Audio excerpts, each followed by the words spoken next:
Well, so welcome to Blue Collar Startup. Thanks, appreciate having me. Yeah, appreciate you coming up and sitting down with us. I'd like to get started. Just tell us a little about who you are and Sure. what you do. So my name is Pat Farnan, local, the Clifton Park area, and I have my own kitchen and bathroom interior remodeling business. I guess that's really the gist of it, to be honest with you. What's the name of the company? Next Level Finishes. How long have you been in business now? Going on 3 years. 3 years already? Yeah. I remember talking with Patrick when he was first starting out. Oh yeah. 3 years ago. Yeah. So that was like I guess I'll say 3 years total. 2 years straight up since I started, but the first time I tried it, I failed because not that I wasn't ready. I just don't think I knew what the backside of the business was, right? I don't think I was ready to do all the paperwork and do all the invoices and all that stuff. So my first, 6 months, it kind of went, not bust, but I learned some stuff from it. And then I did that 2 years straight, in September, it would be 2 years, full time. So For you. yeah, let's talk about the first 6 months because I think that's an important thing, and one of the things that we people I think want to know about is one. When you first were going this full time, how did you make that transition from whatever you were doing before to doing this? Sure. And then in your situation where you said like, hey, I made some mistakes, I learned some lessons. Yeah. Definitely I think hearing what those mistakes were and what those lessons were, I think are really beneficial to a lot of people. Yeah, I agree. Because I agree. I think a lot of people are like, hey, I'm a great finish carpenter, right? Sure. But being a great finish carpenter doesn't mean that you got the stuff to run a business because there's a whole world. Yeah. As There's far probably as more on business. that aspect of it than there is on the actual hands-on part of it. I mean, any business, right? I mean, the back end is where you make your money, right? Yeah. I mean, it definitely is. Yeah. So what were you doing before? So before, I've always kind of been doing this, like I said to you Mm-hmm. earlier. I've always been around it since like high school. I went to Shen. They had a really good construction program, so that's kind of where I got my first taste of, the hard hat, the belt, the whole thing. And then I was always doing odd stuff around my house for my parents. My family's not very handy. I'm the handy one, I guess you could say. So I always was fixing things like that. And then, like I said, I went to, play junior hockey and I went to college. And the best way for me to come home and train and still make some money was to do like, the 7 to like 3 o'clock construction schedule and then, go train and skate after that. Came home from school. I sold cars for about 3 months. Hated it. It wasn't my thing at all. My family's very good at that. It just wasn't for me. So I started working for a commercial contractor, doing some stuff. We did a lot of work for U-Haul, down in like Albany, retrofitting buildings and stuff like that. So that was kind of where I started full time. After that, I worked for a house flipper for a little bit. These are all like brief stints, just kind of learning because I knew I wanted to do the residential side of things. And then right after the residential or the flipping one, I decided, I can do this myself. Which on the work side of it, I definitely could. I could bring projects from start to finish, make them beautiful. People loved it, but it was more the back end stuff, like I said, that I needed to figure out. So I didn't realize how much time you had to invest in the book side of things. Mm-hmm. Doing quotes. You're never off the phone. You never stop moving. I just don't think I was fully ready for that aspect of it. So I did that for a little bit. When you say you weren't fully ready, is that because I know, like for us, and like I'm thinking of Devin right now. We talked to earlier on in the series where it's like, hey, I'm hammering nails all day, right? Sure. And then I go home, and then so now the work side's done, and now it's time for me to get. I know we've talked plenty about. I know I'm going home, and I'm gonna have my laptop on my lap from. Yeah. I might take 2 hours to hang out with the fam and stuff, but then from 7 o'clock until midnight, I'm hammering on the laptop. So. Is that what you mean? Is it that kind of thing? I think it was more of that, right? Because that's where the stage I'm at now, right? Where I'm pretty much nonstop. I mean, from the time I wake up to the time I go to bed, I'm either doing quotes, fixing my books, talking to subcontractors, scheduling things. But when I first started, I just kind of thought I was gonna go in, work, come home, be done, go in. You know what I mean? Yeah. And, like you did when you worked for someone else. Correct, absolutely. Yeah. And that was probably the biggest learning experience for myself. Just learning how to manage my time, I think, more and realize that when you own your own business, for the most part, especially in the first, we'll say 3 to 5 years, there's no off switch. It's from the time you start to the time you go to sleep, you have to be working, grinding in order to be successful, I think is the key to that, right? So. I mean, I think so. Yeah. I still do it, and you get in that habit after a while, and then it's like that's just your normal routine. Definitely. And we had Randy on, and the nice part about being your own boss is that, you answer to your customers and yourself, but it also has that trade-off where, you're tied to that, but at least you can schedule your time so that, you can still have hobbies, you can still, be around your family and spend time with them. Like Randy's at the office at 4:30, 5 o'clock in the morning. That's what works for him. And then, he finishes out his day. So, everybody kind of has that, that ability to make their own schedule in a way, but it's still got to get done. Yeah, it's got to get done. It has to. So. There's no excuses about it, right? There's no one to blame it on except yourself when it's your own business. I mean. So what was was there a thing that happened or a moment where you were like, man, I gotta, because you said like first 6 months you kind of like not fell on your face, but you failed. I think is what you said, and learned some absolutely, lessons. Absolutely. Well, so what kind of made you come to terms with the fact that like, hey, this needs to be a when I wake up to when I go to sleep, grind it out thing. Like, I think I would say. So after that 6 months, I went to a local company. It's called the Saratoga Essex Co. They do a lot of work for Curtis Lumber, kitchens and bathrooms and stuff. And I learned a lot from the owner there. Actually, he kind of took me under his wing a little bit, and just he did the same thing that I did. And I think a lot of people in any business, for the most part, have that kind of buffer period in the beginning where you not only have to learn a ton, but sometimes you fail, like I said. And he just kind of told me that I needed to put in twice as much effort on the backside than I did on the front. The front's very important, and that's like where your bread and butter is and stuff. But if you can't keep your books and everything straight, you're not going to run a profitable business. I mean, it's just there's no way to do it without having a strong back end of it. So I think that was kind of like I call it the coming to Jesus moment. I think that was the best thing for me, was working for him for a little bit, and then after that I was able to stack some work and went. I don't know how it happened, but it happened, and then. I don't know. I think that's really it, man. So how did you? Because a lot of people would have quit, in that were in your shoes, faced with that adversity. Because everybody thinks it's easy. Sure. So I guess what made you stand, look in the mirror, and say, "Hey, look, I just got to change a couple things, and I can do this." That's a good question. I think that it's just coming from my background with sports. I was taught that you learn from your failures type of thing.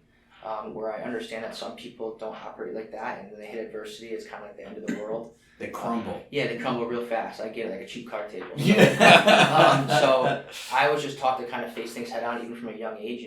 Life's not always easy, but you guys are successful. Right? You just have to work. That's all you have to do, I think. So I think that was kind of, I guess that's where I'm at with the adversity part. Just there wasn't a moment where I was, thinking about it, but I think I knew it needed to be done in order to succeed, so I think that's kind of where it took off from there. So you just set about the task of doing it? Yeah, I think so, I just kind of put a little plan in place and then just went forward. I do think that's an important lesson, too, for everyone, is shit is not going to be easy. You know what I mean? I just think that everybody I talk to, and I it's funny, too, because I feel like I keep bringing my kids up on the podcast, but, my oldest, 17, she's getting ready to, next year she's going to be a senior year. I gotta sit her down and be like, listen, I don't know if I have properly explained to you about the world and the way it works, but it is not. I feel like people have this mindset that there's this, if you're doing things right, then everything is easy and smooth, and that's just not the case. Not at all. You might get a day or two where things are easy and smooth, but every day is gonna be hard, and things are gonna suck, man. It's if it's easy, you're not making progress. Yeah, you're not moving fast enough. I agree 100%. I read something last night, and I forget. I think I saw it. It was on social media, but just when you're about to break through, that's when your life, everything is going to seem to be the absolute hardest. And it's kind of like that test. If you get through it, there's a reward on the other side. Yeah. And, you said, a lot of people want to give up on it. The reward you've probably been waiting for X amount of time, right? A long time. Definitely, I agree. Yeah, I've been there. Said, hey, why am I doing this? You question it. Sure. It happens. You have those days. Once a week, man. We're what am I doing right now? I think I'm there once a week too. Oh, at least, man. But I think with this, this community here that we're working to build, a lot of these, the things that aren't talked about and the struggles of, hopefully, it's an outlet and we can bounce some ideas off each other. Yeah, definitely. But I think what you said, Pat, too, with, going and working for somebody that sounds like a mentor, to you. How did you work that? Because that's a delicate situation too, right? Yeah. You were coming in, you know, of course he was probably happy to have it, you know, hardworking young fella. With skills. But at the same time, you know, kind of knew that he was a stepping stone. So how did you navigate that and how did that work? To be honest with you, the whole situation kind of developed in a very organic way, I guess I would say it. He knew me coming in that I was coming from trying to start my own business, which I think in his mind he actually really liked it because he knew that I wasn't just a typical kid my age who just wants to go collect a paycheck, shut off at 3 o'clock, go home on the weekends, not hear about work. But I told him right off the bat, you know, one day I want to own my own business. I want to do what you do type of thing. Same industry, same finishing, all that, kitchens, bathrooms, flooring, things like that. And he didn't really say anything about it at first. It wasn't like, no, like you're not, blah, blah, blah. It was all based on my portfolio of work, which he loved. So he hired me. And then I would just pick his brain. I would ask him questions that he's never had anybody ask. And I know it for a fact because when I would ask him, he'd be like, look at me like, why do you care? You know what I mean? One of those things because he's used to people just like, you know, just stay in the motion and just doing the thing. But when I went to leave, I was actually the first person that ever left his company said that drove up, talked to him, shook his hand right in his face. Most people would just call and say, I'm done. And that actually grew into a great relationship because him and I still talk a decent amount today. Because at the end of the day, he's been in business like 30 years, successful business. Yeah. So he's done something right. You still pick his brain? Sometimes, yeah, I definitely do. And now I'll say, let's get a beer and let's go hang out because I think it's important to learn from people who are successful. I mean, there's not really a roadmap to success besides working hard, right? Yeah. Everyone has their own little avenue that they can kind of navigate through, but one thing's apparent is this guy worked really hard.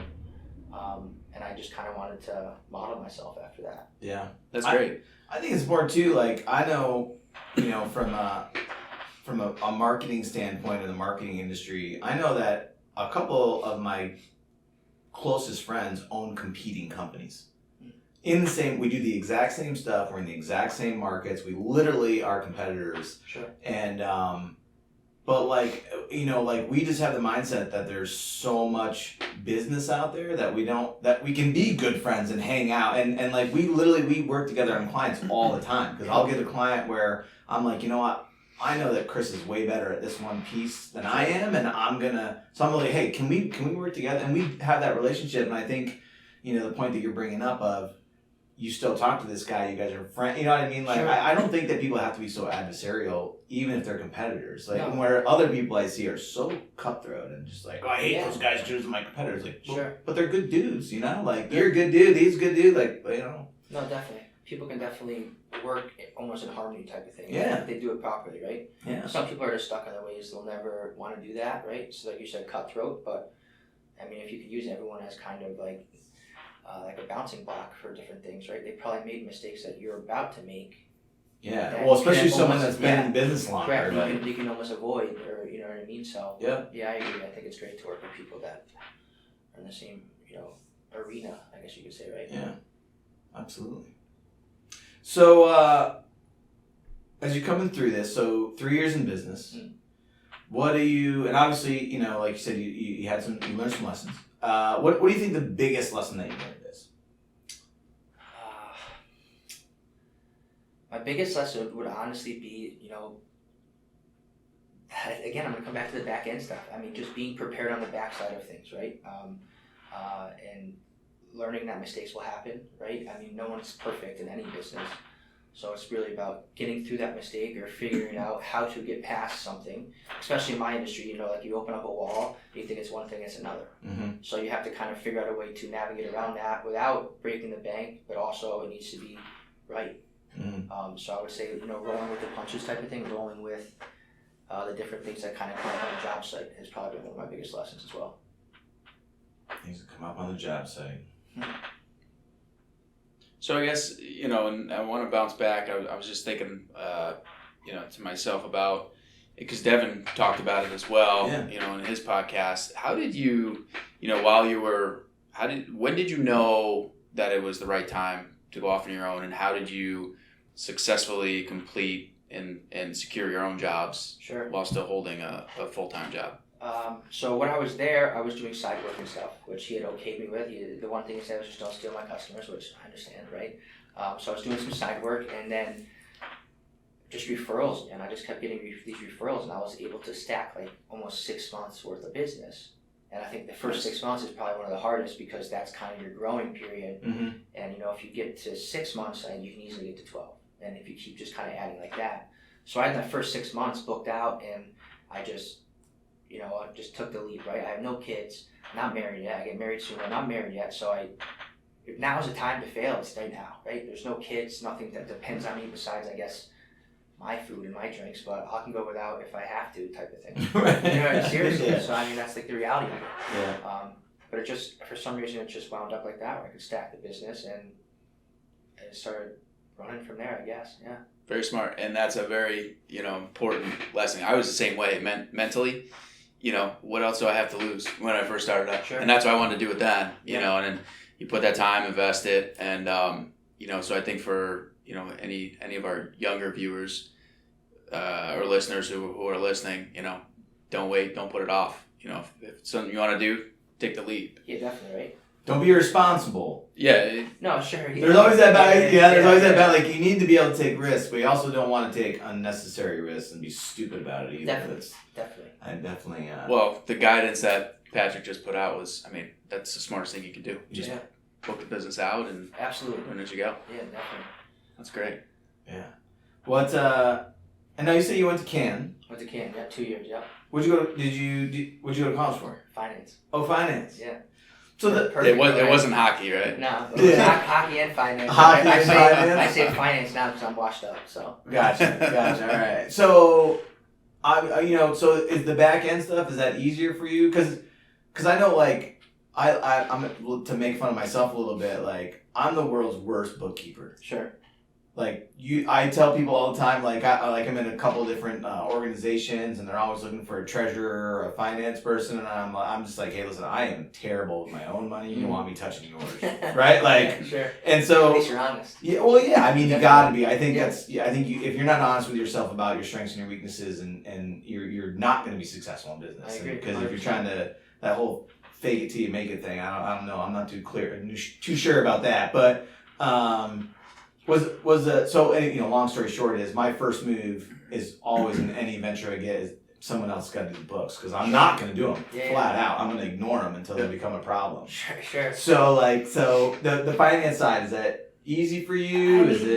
Do you enjoy it a little bit or? To an extent, right? But even finance, when you get a finance degree, it's not always, small business finance. Mhm. I think that's a very common misconception. Like, for instance, my brothers are both in finance, but they don't do anything that you would do with a finance degree, if that makes sense. Mhm.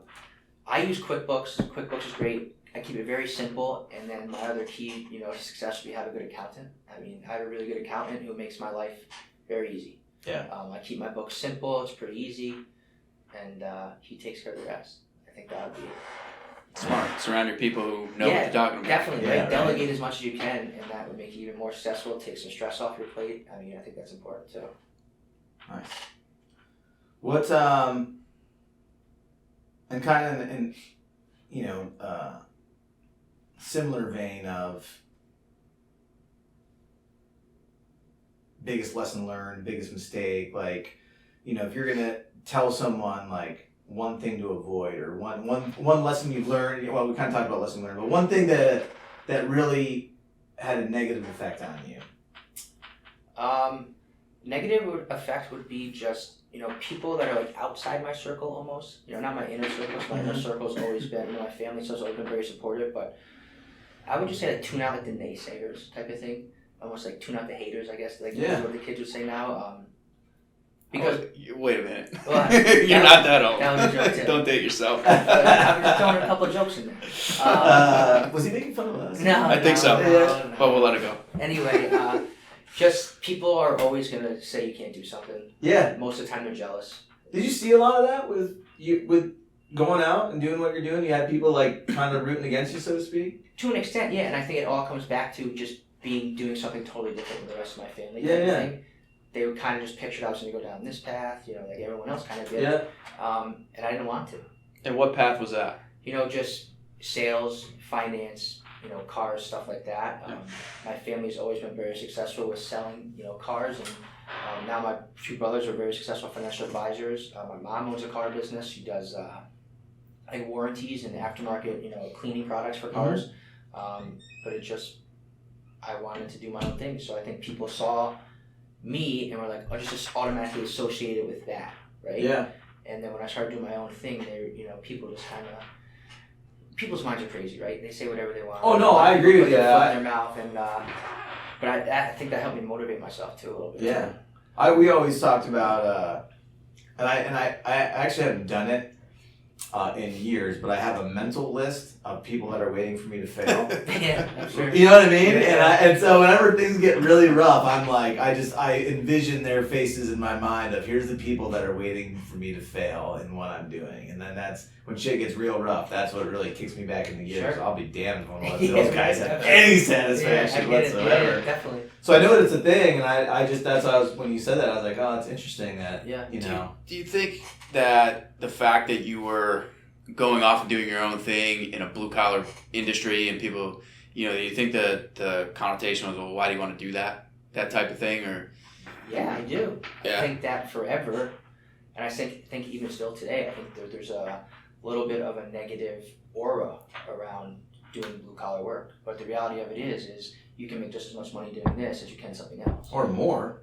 Probably more. If you do it right, probably more, right? But you have to work hard. Yeah. I mean, that's the reality of it. Yeah, you get dirty and stuff, but I mean, Hey, money's man. green. There's like this old saying, it's like this company, it's like dirty hands, clean money. Yeah. It's the truest thing in the world. I mean, my money's green just like that guy's. Yeah. So I think that's a big thing, right? People are like, why the hell would you want to do that? Why would you want to go get dirty? I get to drive a cool truck. Yeah, I get exactly, to do all this right? cool stuff Yeah, every day. Exactly, absolutely. So. And it's interesting too, because one thing we keep hearing is there's a lot of people that are going to college and are doing something that has nothing to do with their degree. Sure. I was a math science guy. Yeah. Get out. You know what I mean? And I do marketing. Like, what the hell is, so it's nothing to do with a college degree. So, what is your view on college? Yay, nay, in the middle? Someone's listening and they're thinking about it, but they kind of want to do what you're doing. I think it's great for certain people, I do. I don't think it was bad for me, because I never could have foreseen myself back then, for the most part, doing what I do now. I imagine you probably couldn't either, right? I mean, you don't know what you're going to do until you get to that point in your life. I think people should go. I think they should, maybe not go to, if you don't know what you want to do, maybe not go spend $60,000 a year to college and put yourself in debt, because I think that's a whole issue right now as well. But I guess, it's like to each his own, right? I mean, it's hard for me to say. It really is. For specialized stuff, doctors, lawyers, go to school, please. Need it. Because I need my doctors and my lawyers to be educated. Yes, but, right? yes, please. Yeah. But for other things, I think a lot of things you learn as you go. Yeah. People that are great salesmen didn't really go to school for sales. They just have, a great mind, and they can talk to people, and they can push products. I think that's just important. So. What are your thoughts on like work ethic?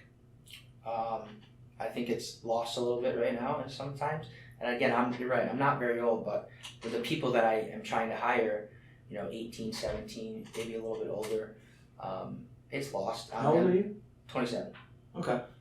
It's lost on a lot of people, I think. Again, brings you back to like being a kid. My dad was probably one of the hardest workers I've ever met.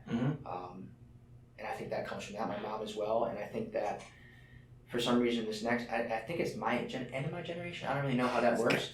I don't know how to define it either, because I feel like I'm part of that generation, but just outside of it. But yeah, I agree. They're terrible. It's unbelievable. I think that they just want everything handed to them. In the scheme of working or being your own boss, you cannot have a low work ethic. You need to be, no cigar and stuff 24/7, 365. And that's how it works. I mean, there's no secret to success besides that. Well, I mean, both what you're saying too. I think like, I don't know, at some point in the last 15, 20 years, I feel like this weird notion that things are supposed to be easy. I don't know where it came from. Sure. If you look at it, like, especially I look at my grandparents, the times that they grew up in, like, just end of the Depression, right? Shit was real hard. Yeah, then you got World War II, and they lived through a lot of stuff, and things were difficult. And I think that generation was just, they were hard workers. Definitely. They had no choice. Definitely. But now it's gotten to a point where things have been made easy for a lot of people. Yeah, definitely. So, but I don't know. Hopefully it comes back. We'll see. It would be great if that could work. They're going to be in really tough shape one day. I mean, if they don't want to work, which is the other thing I don't understand, because like their parents, for the most part, probably work, right? I mean, they probably work pretty hard, and then they're just, it's like, it's a weird area where I don't even know where it came from. Yeah. Where they just want, like, I want. So. I guess we're spoiling our kids. We gotta knock that shit off. Yeah. Or just teach them about work ethic. Yeah, definitely. From a young age. There's nothing wrong with giving your kids everything. You're supposed to give your kids better than you had type of thing. I get that. But you can still, like you said, instill work. Yeah. I mean, that's right. I was reading this thing the other day about should turn the thermostats down to 60, make them cold. Don't feed them as much food. Make them hungry. But kind of give them a little more adversity, because we do. I know, like, I make stuff so easy on my kids, like. But well, it's natural. Yeah, that's what we don't want to do. Yeah, no, definitely.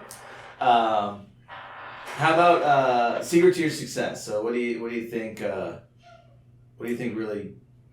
I would say, obviously hard work goes without saying, and then just, a good support system, I think, around you.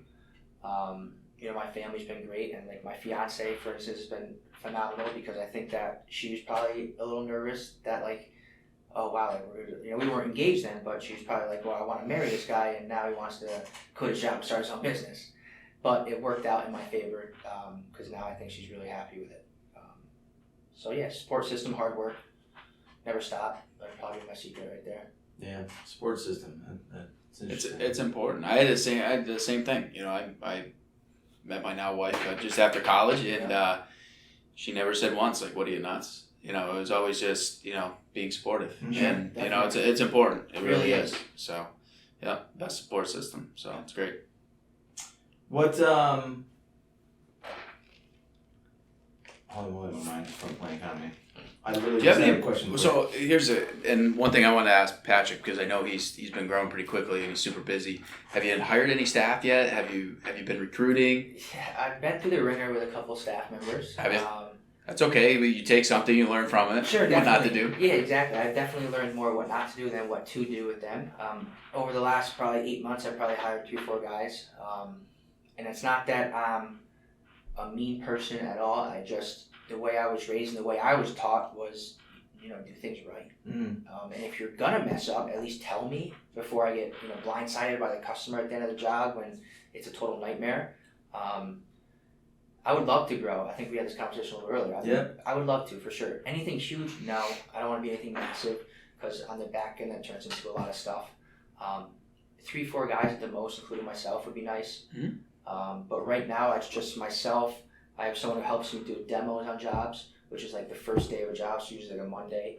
And then I have a couple of really good subs that I use for things.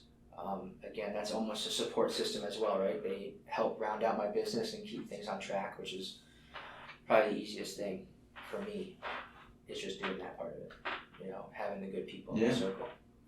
That's an interesting way to look at it too, support system, the subs and the people that are working. I mean, you guys are all at the end of the day technically pulling one rope. I mean, even if they're there for 3 days, if those 3 days don't go smooth, they stack up on the next guy, which in the end turns your job longer.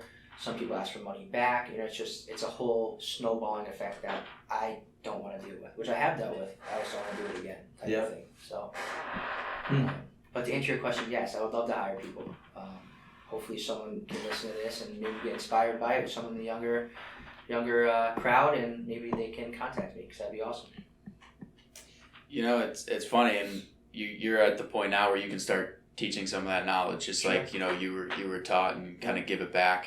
Definitely. I feel like everybody thinks that business owners, entrepreneurs, they want to keep everything a secret. Like we were talking about competition before, but I'm more than happy if somebody, and I tell people all the time, if you can come work for me, and then you can go off, start your own. Hopefully you'll buy a franchise and stay within the system. But that's the end goal, is to keep everybody growing. So absolutely. So. And they won't. I think the interesting too about that is, I don't know. I listen to so many podcasts. You listen to any podcasts? This one. Listen to this one? Nice. That's right. Good answer. Yeah.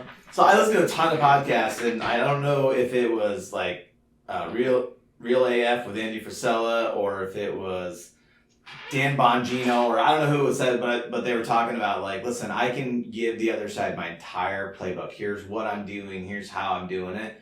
But they're not going to do it because people are so like when you talk about competition, yeah, like so it's like sharing best practices, talking about things openly. Like, why would you? And the people that would probably steal your ideas are probably not going to do them. Yeah, I agree.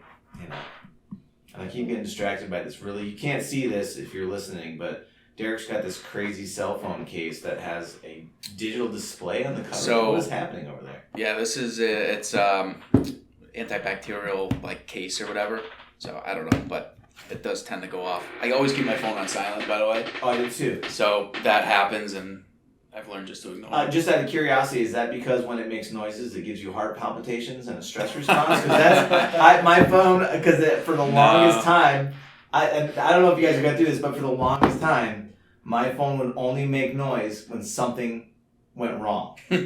Right? So what happened was I got so conditioned that my phone ringing or that text message sound was something bad, that it started to like legit give me a physical response when my phone would make a noise. So I like, this is like probably 7 or 8 years ago, I turned all my I never turned my notifications back on. Like it legit, like I would get like a heart palpitation when my phone would go off. It's hilarious. We've all been there. Rough times. So how about you got any morning routines? Like, you know, we talk about like what's the guy's name again? I'm sorry, I'm having. Oh, Randy. Yeah, Randy. That with like just goes right to the office. He can go to the office. I think he said like 4:35 a.m. He's in the office every day. He does like he's got this whole specific thing he does. You have any kind of morning routine or stuff you do? Not at 4:30 in the morning. No, nothing crazy. Yeah. Again, just being myself. I think it's a little bit easier. I'm very simplified. Yep. I hope one day I will get to the point where I can be a little bit more, regimented on stuff like that. But just a normal wake up, go to work. I don't drink caffeine or anything, so I'm just up at 'em and go to work. What's that like? Check my emails. Not drinking caffeine. It's not bad now. I used to love caffeine. I'm mainlining that shit. I look at this thing. I think this. It's your third one today. They got 300 milligrams of caffeine in these things. I think. I mean, again, it's not like I never drank caffeine. I used to love Coca-Cola. I loved it. Yeah. It was like kryptonite to me, and then I just one day just randomly stopped. I don't know why or how, but I did it, and that's like 1.5 years no caffeine, which is crazy. I don't know how I do this job and have no caffeine in my system. Yeah. You're probably more relaxed, to be honest with you. I'm definitely a lot less jittery. Yeah, exactly. Because like I would drink 3, 4, 5, 6 colas a day, and then I'd be up at night until like 3 in the morning. Yeah. And then I have to start my day all over again. How do I do it? I go to work, and then I get a cola at 9 a.m. It's like that cycle continues. Yeah, exactly. Yeah, it's a vicious cycle for sure. Definitely. I think that's really my routine. I check my emails, check my phone, obviously, like stuff like that, and then just kind of head in. We usually have a Home Depot every day around 7:30 or so, maybe a little earlier, depending on where the job is. That's about it, honestly. Nothing crazy. All right. So what's next for you in Next Level Finishes? Well, to continue to grow, obviously, at a good rate. In the last 6 months, we've signed on to do tile installs for the tile shop in Albany, and we do tile work for Top Tile in Latham. So that's a big revenue to kind of put more pieces in our funnel type of thing. 10 years from now, I'd love to really be doing just GC and have a good stockpile of subs that I've built up, and within that maybe do some home building.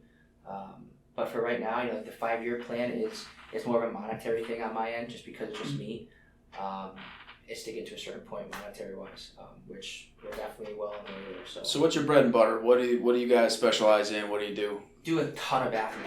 I mean, in the last 12 months, I've probably done 14, 15 bathrooms, kitchens. But tile work is something that we're really, really involved with a lot of. We do, when it comes to tile, I've seen so much butchered tile that I take my time with it, obviously, and I use a lot of the best products out there as far as waterproofing. So that kind of helps set me apart from a lot of people, where people will come in, cover the drywall, be done with it, looks good, but 5 years from now, you're going to replace it again. Mm-hmm. I put tile in bulletproof probably for 25 years, which 100 years ago, we'd say when they first started tile, it would last longer, for sure. Mm-hmm. But now everything's kind of made to break because tiles go in and out.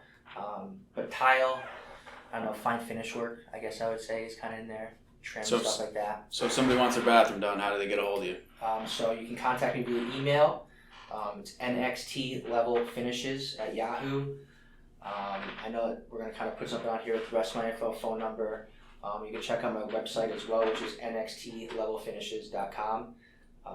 Social media, I mean, I have about 6 different avenues you can get a hold of me on, to be honest with you. But, you know, I'll always reach back out. And that's another thing I kind of pride myself on, is always calling people back. I think that's lost as well. Yeah. So if you want your bathroom done, Yeah, definitely. get in touch with Pat. Definitely. He will call you We'll back. call you back. I will. I definitely will. Well, I appreciate your time, Pat. Thanks for coming on. Thanks, guys. I appreciate Yeah, it. thanks a lot. Man. Yeah, man. Appreciate it. And don't forget about us. We are currently only on Instagram. Not that I ever post on Instagram, but we're currently on Instagram, bluecollarStartup.io, because that's also our website. Give us a follow, give us a like, and see you soon.